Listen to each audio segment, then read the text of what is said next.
In northern Burkina Faso, terrorists had captured yet another village. The local population waited hopefully for military assistance. When armored vehicles entered the village, the villagers were stunned by the soldiers who emerged. Before them stood a unit of fully equipped and extremely professional female soldiers. The Lionesses of the Sahel, Africa's first all-women Special Forces unit had arrived on the field. The village of Cumbri had been under terrorist control for 3 weeks. Located in Burkina Faso's northern province, it was one of dozens of communities that had fallen to insurgent groups in the past 5 years. The pattern was always the same. Armed men would arrive at dawn, execute local leaders who resisted, establish harsh control, and use the village as a base for further operations.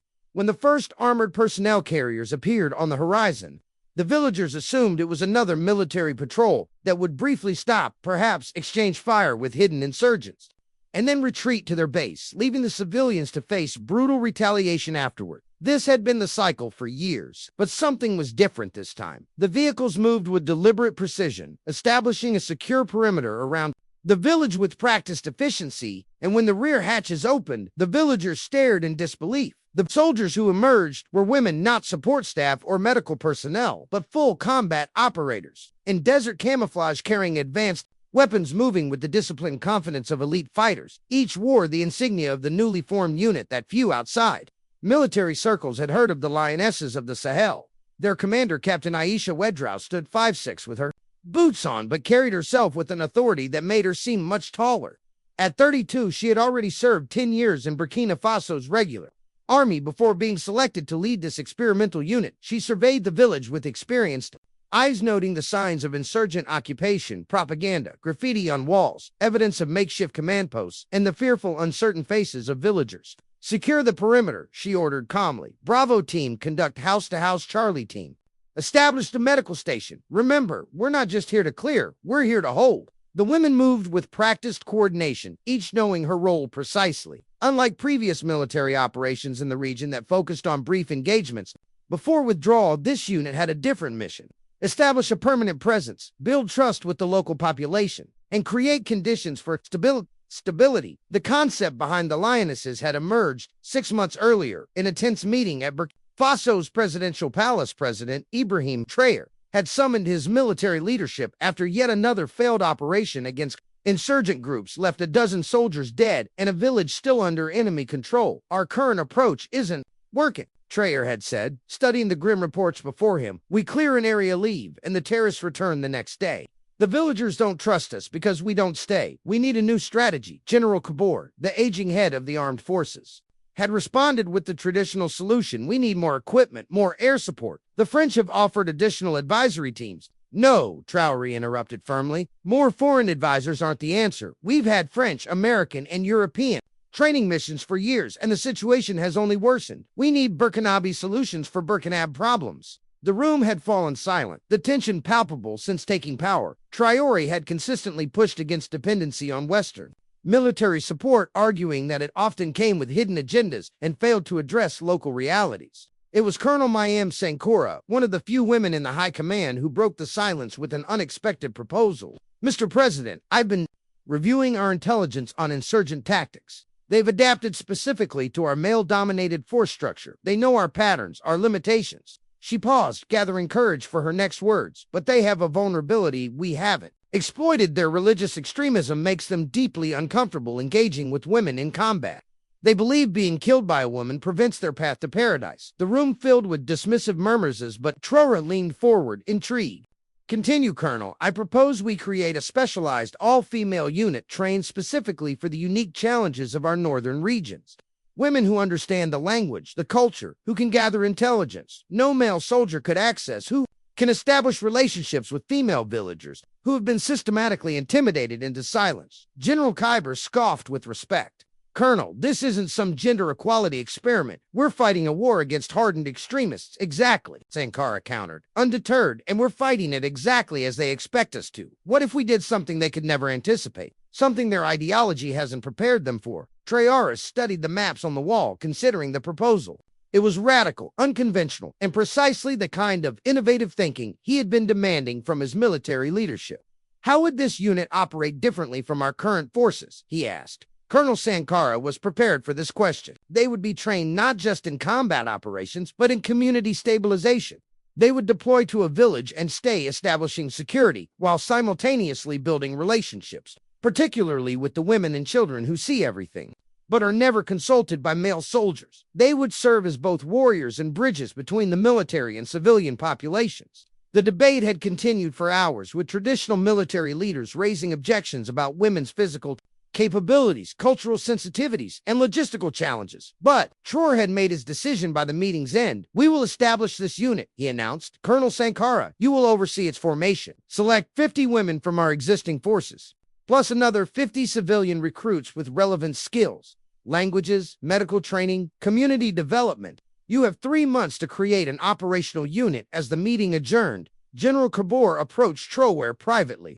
"Mr. President, with respect, the Western advisors will strongly oppose this. They have established protocols, doctrine. Then we won't inform them until the unit is operational." Traoré replied simply, "This is a sovereign Burkina initiative. We will seek forgiveness rather than permission." The selection process began immediately, and proved more challenging than anticipated, not for lack of candidates, but because of an overwhelming response when the call went out for women to join this specialized unit. Over to 0 applied within the first week. They came from every region of Burkina Faso, existing military personnel seeking new challenges, police officers, nurses, teachers, and many who had personally suffered from extremist violence. The training compound outside Ouagadougou became a laboratory for innovation. Traditional special forces training was adapted to emphasize the unit's unique mission. Beyond combat skills, the women studied local dialects, cultural sensitivities, basic medical care, and community development strategies. They trained extensively in the specific urban and rural environments they would operate in, using mock villages to practice clearing operations that minimize civilian casualties. Captain Aisha Ouedraogo emerged as the natural choice to lead the unit's first operational company, raised in a border village that had later fallen to extremists. She spoke 4 local languages and had served with distinction in the regular army. More importantly, she grasped the dual nature of their mission. They needed to be both fearsome fighters and community builders. "Our male counterparts focus on the enemy," she told her troops. "During training, we must focus equally on the civilians. Victory isn't just removing insurgents from a village for a day, it's making that village resistant to their return 3 months into training." Word of the experimental unit reached Western military advisors in the capital. The reaction was predictably negative. A French colonel assigned to the EU training mission demanded a meeting with Traoré. "Mr. President, this initiative undermines years of established doctrine. These women cannot possibly be ready for combat operations against hardened insurgents with only 6 months of training." Traoré had listened politely before responding. "Colonel, your country has been providing military assistance in the Sahel for over a decade. In that time, the insurgency has grown stronger, not weaker. Perhaps it's time to try approaches your doctrine hasn't considered." Despite foreign skepticism, training continued. The women developed innovative tactics that played to their strengths rather than trying to mirror male units. They emphasized intelligence gathering, precision operations, and community engagement. They trained extensively in pairs and small teams, developing an almost intuitive coordination. 6 months after that initial meeting, the unit was deemed combat ready. Their first deployment would be to the Somme province, one of the most contested regions in the country. The mission: reclaim and hold the village of Cumbry, establishing a model for a new approach to counterinsurgency. Now, as Captain Ouedraogo led her troops through the village, they faced their first real test. The insurgents had fled before their arrival. An intelligence leak had unfortunately warned them of the operation, but the challenge of securing the village remained. Sergeant Fatima Dio, leading Bravo team through house to house searches, encountered the first major challenge. In a small compound at the village edge, the women were barred from entering by an elderly man. "No women with weapons will enter my home," he declared firmly. "It is against our traditions." Rather than force entry as male soldiers might have done, Sergeant Dio approached differently. "Respected elders," she addressed him in his local dialect, "we understand your concerns, but the women of your household have suffered under those who occupied this village. Perhaps they should decide if they wish our protection from inside the compound." Female voices began to speak. After a brief but intense family discussion, the compound gate opened. The women inside, who had endured weeks of harassment and fear under insurgent occupation, welcomed the female soldiers with cautious relief. This scene repeated throughout Cumbry. While some traditional male leaders initially resisted the female military presence, the women of the village embraced it immediately. For the first time, they had security forces they could speak to about the specific threats they faced. Sexual violence, forced marriage, restriction of movement. By nightfall, the Lionesses had secured the village and established their base of operations. Unlike previous military missions, they didn't withdraw to a distant outpost at sunset.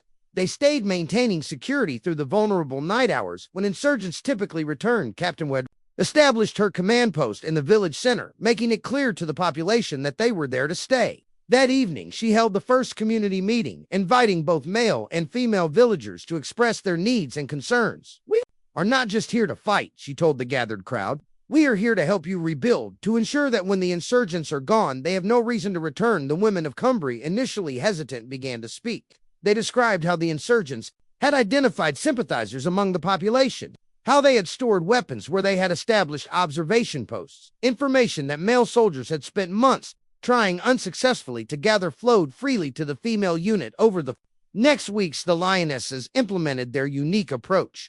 Half the unit maintained security operations, conducting patrols and establishing checkpoints. The other half focused on community stabilization, reopening the village school, establishing a basic health clinic, creating secure spaces for commerce to resume. Particularly innovative was their Shadow Sister program, where each female soldier was paired with a local woman. These partnerships created a web of trusted relationships throughout the village, generating real-time intelligence that allowed the unit to prevent insurgent infiltration attempts when the first attack came.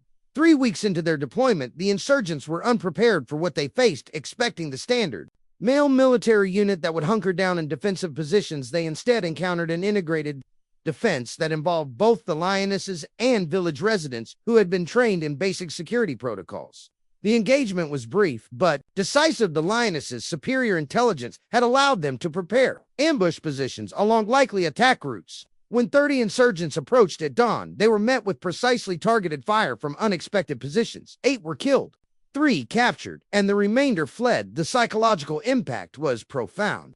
Intercepted communications revealed the insurgents' confusion and dismay at being defeated by female fighters. Their ideological belief that being killed by a woman would deny them paradise created hesitation and fear during engagements. News of the successful defense spread rapidly through both military and civilian channels. President Traoré, who had staked significant political capital on the experimental unit, visited Cumbria 1 month into the deployment. He found a transformed village market, reopened children in school, and most significantly, a population actively partnered with the security forces rather than passively enduring their presence. In a secure briefing with Captain Aisha Ouedraogo, received her candid assessment. "The model works, Mr. President, but it requires resources and patience. We're not just clearing insurgents, we're addressing the conditions that make communities vulnerable to them in the first place." Traoré nodded thoughtfully. "The Western advisors are demanding data metrics of success." Ouedraogo smiled slightly. "Tell them to come see for themselves. Our metrics are reopened schools, functioning markets, and villagers who warn us of threats rather than hiding them." Following the success at Cumbria, Traoré made a bold decision. Rather than treating the Lionesses as a limited experiment, he authorized the expansion of the program with 4 additional companies to be trained and deployed to other contested regions. The announcement triggered immediate international reaction. Western military partners expressed concern about deviation from established counterinsurgency doctrine. Human rights organizations worried about the risks to the female soldiers. Religious conservatives within Burkina Faso itself objected to women in combat roles. Traoré addressed these criticisms directly in a national broadcast. "For too long, we have fought this insurgency using foreign doctrines, foreign equipment, and foreign thinking. The result has been continued suffering for our people. The Lionesses of the Sahel represent a truly Burkina solution, drawing on the strength, intelligence, and courage of our women to protect our communities in ways no outside force." Kenny continued, addressing the broader significance. "This is not merely a military initiative. It is a declaration that in Burkina Faso, women are not just victims to be protected or bystanders to be ignored. They are essential partners in securing our nation's future." 6 months into the initiative, the results were undeniable. The 5 villages held by Lioness companies had remained secure, with insurgent activity dramatically reduced. More significantly, these communities had begun to revitalize. Economic activity resumed. Displaced residents returned, and local governance structures re-established themselves. The approach wasn't without challenges. The units faced logistical difficulties, occasional resistance from traditional leaders, and the constant threat of adaptations by insurgent forces. Several lionesses had been killed in combat operations, their sacrifices marked by national mourning and strengthened resolve among their comrades. Yet, the strategic impact extended beyond military metrics in villages across northern Burkina Faso. Young women began to see new possibilities for their roles in society. Applications to join the Lionesses far exceeded available positions. Community women's groups formed to support the units, creating civilian networks that further isolated insurgents from potential safe havens, perhaps. Most telling was the response from neighboring countries. Facing similar insurgencies, Mali, Niger, and Chad sent military observers to study the Burkina model. Within a year, all three had begun establishing their own versions of family security. Units adapted to their specific contexts, but inspired by the Lionesses' success, the French military establishment, initially dismissive, grudgingly acknowledged the program's effectiveness. A confidential assessment that leaked to African media concluded that all female units have demonstrated unexpected tactical advantages in the specific cultural context of the Sahel conflict. Their integrated security stabilization approach warrants further study. For President Traoré, the Lionesses represented something beyond military innovation. They embodied his core philosophy that African nations needed to develop solutions based on their own realities rather than imported models. In a region where women had long been marginalized from security discussions despite bearing the brunt of conflicts, their emergence as security leaders represented a profound social transformation. 2 years after their formation, the Lionesses of the Sahel had expanded to over 1,000 members operating across Burkina Faso's northern regions. Their distinctive approach had become a cornerstone of the country's national security strategy, complementing rather than replacing conventional forces. Captain Ouedraogo, now promoted to major, reflected on their journey during a training session for new recruits. When we began, people asked if women could really fight. That was never the right question. The question was whether we could secure our communities in ways traditional forces had failed. 2. The answer is in the villages, where markets are open, where girls attend school without fear, where families sleep soundly through the night. She surveyed the faces of the new recruits before her former teachers, students, farmers, and shopkeepers, all now preparing to join the ranks of the Lionesses. Our strength isn't in the weapons we carry, though we use them when necessary. Our strength is an understanding that true security comes not just from defeating an enemy, but from building communities resistant to their return. In his presidential office, Ibrahim Traoré kept a simple photograph on his desk. It showed a lioness soldier helping a young girl carry books into a reopened school in a formerly contested village. For him, it captured the essence of what they were fighting for, not just the absence of violence, but the presence of hope and possibility. The Lionesses of the Sahel had proven that security could be reimagined, that women could lead that reimagining, and that solutions to Africa's most intractable challenges might already exist within its communities, waiting for the courage to try something new. As insurgent groups continued to adapt their tactics, the Lionesses adapted in turn. Their approach remained dynamic, evolving based on lessons learned from each deployment. But their core philosophy remained constant, that sustainable security required the full participation of women, not just as beneficiaries, but as leaders and implementers in villages. Across northern Burkina Faso, the arrival of the Lionesses distinctive vehicles no longer brought surprise. Instead, it brought something that had been absent for too long: confidence that this time the security forces weren't just passing through. They were there to stay, to listen, and to build a peace that could endure.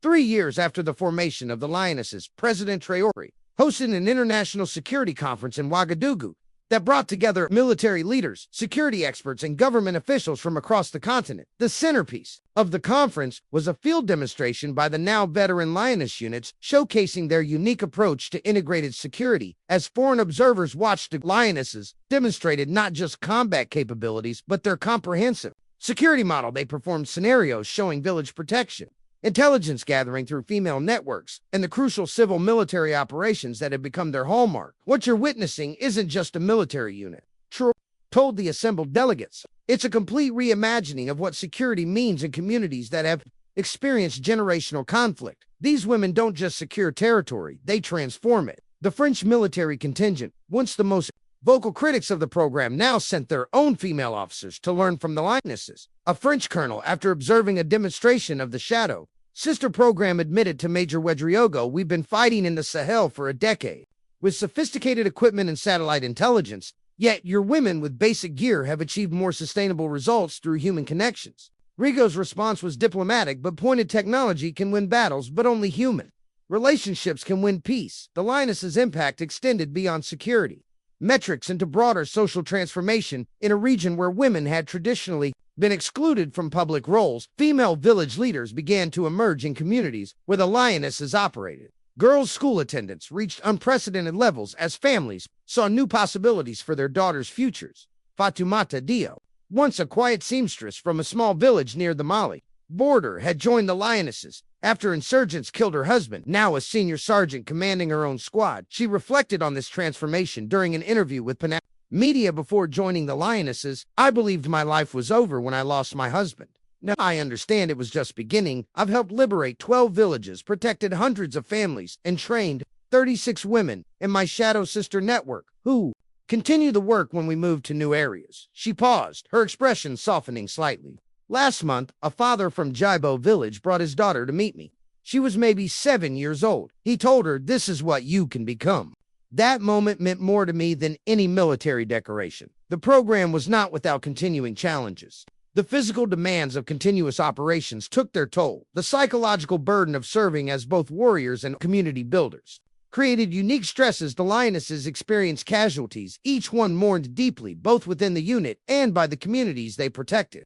Recognizing these challenges, Traoré's government established specialized support systems, a dedicated medical unit focused on women's health issues and field conditions. Rotation schedules ensured no team remained in high intensity. Deployment for 2 long psychological support services were integrated directly into the command structure rather than treated as an afterthought. As the Lionesses' 4th year of operations began, the strategic landscape of the region showed measurable changes. Insurgent groups, once able to move freely across northern Burkina Faso, found their territories increasingly constrained. Intelligence networks established by the Lionesses' Taster program made it nearly impossible for fighters to blend into local populations. More significantly, recruitment for extremist groups declined sharply in areas where the Lionesses operated. Young men who might once have joined insurgents out of economic desperation or ideological manipulation now had alternatives. Community defense forces, agricultural cooperatives, and other development initiatives established alongside security operations. The Western security paradigm, which had separated military operations from development work, treating them as sequential rather than simultaneous, was fundamentally challenged by the Lionesses' integrated approach. International development agencies began studying the model, recognizing that security and development were not separate phases, but interconnected processes. At a strategic assessment meeting with his Security Council, Traoré reviewed the program's evolution. "What have we learned that can be applied to other challenges facing our nation?"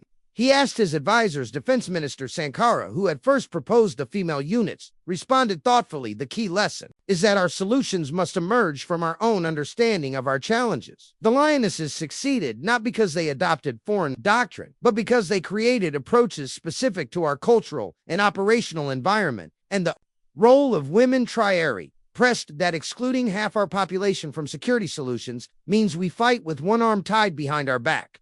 Sankara replied firmly, "The Lionesses have proven that inclusion isn't just a moral principle, it's a strategic advantage." This philosophy began to extend beyond military applications. Traoré's government launched initiatives to integrate women into other sectors previously dominated by men. Governance, resource management, judicial reform. Each time the success of the Lionesses provided a powerful example that challenging traditional gender restrictions could yield results that benefited entire communities. International recognition followed. Major Ouedraogo was invited to address the United Nations Security Council, the first African female combat commander to do so. Standing before the world's most powerful security body, she delivered a message that challenged conventional wisdom.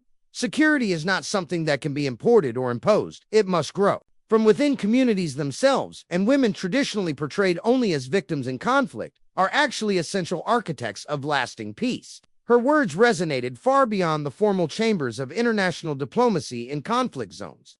From Colombia to Myanmar, women's organizations cited the Lionesses' model as evidence that female participation in security was not merely symbolic but strategically essential. 5 years after their formation, the Lionesses of the Sahel had evolved from an experimental unit to a core component of Burkina Faso's national security architecture. Their approach had been refined, codified, and expanded. More than 2,000 women now served across multiple specialized units, each adapted to specific regional and operational contexts. The original Lionesses, including Captain Ouedraogo, now Colonel had become national heroes, their images appearing on murals in schools and public buildings, but perhaps their greatest legacy was invisible. The generation of young girls growing up in villages across Burkina Faso, who now imagine different futures for themselves for President Traoré.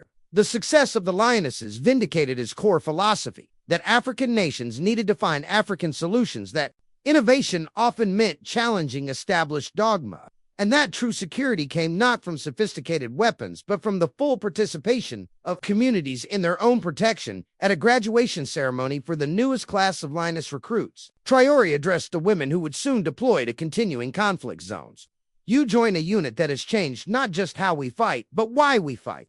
Your purpose is not merely to defeat an enemy, but to create conditions where enmity itself becomes unsustainable. You protect not just territory, but possibility. The possibility of a Burkina Faso, where all citizens, regardless of gender, region, or background, can contribute to our shared future. As the new recruits took their oath of service, the original Lionesses stood at attention nearby, their faces reflecting pride in what they had built. They had begun as an experiment that most experts predicted would fail. They had become instead a model that many were now trying to emulate. In the northern village of Cumbri, where the Lionesses had first proven their approach, a small monument now stood in the central square. It depicted not a weapon or a battle scene, but a simple image, a female soldier and a village woman standing side by side. Their hands joined. The inscription read, simply, security is built together.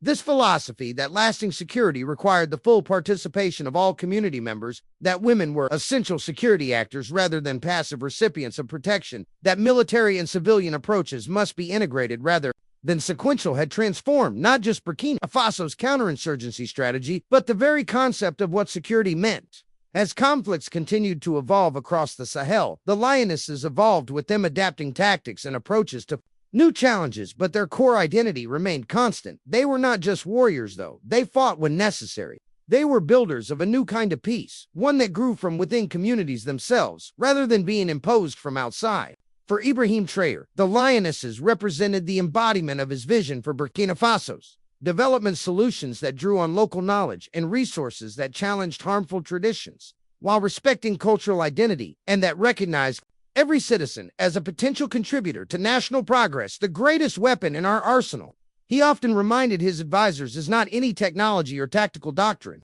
It is our willingness to imagine different possibilities and our courage to pursue them even when others insist they cannot work. The Lionesses of the Sahel had begun as just such an imagined possibility.